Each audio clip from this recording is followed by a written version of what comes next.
Mayong adlaw mga binatay minahal kong matalumni. Mao na nagbagong atraksyon diri sa Canigao Island, ang banana boat. Open na kini para sa kuan.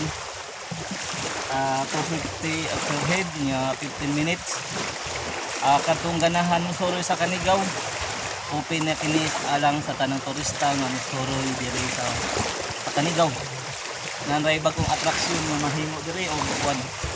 Atong himuon og mga activities nga kuan, extra nga activities nga mahimo nato diri sa Canigao.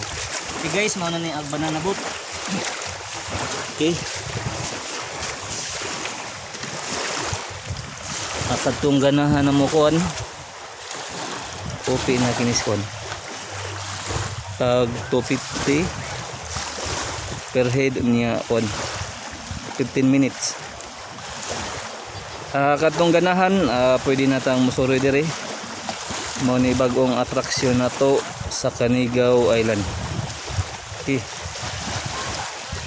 Okay guys, andam musuroy na ta atong bisitahon karong summer ang Canigao Island.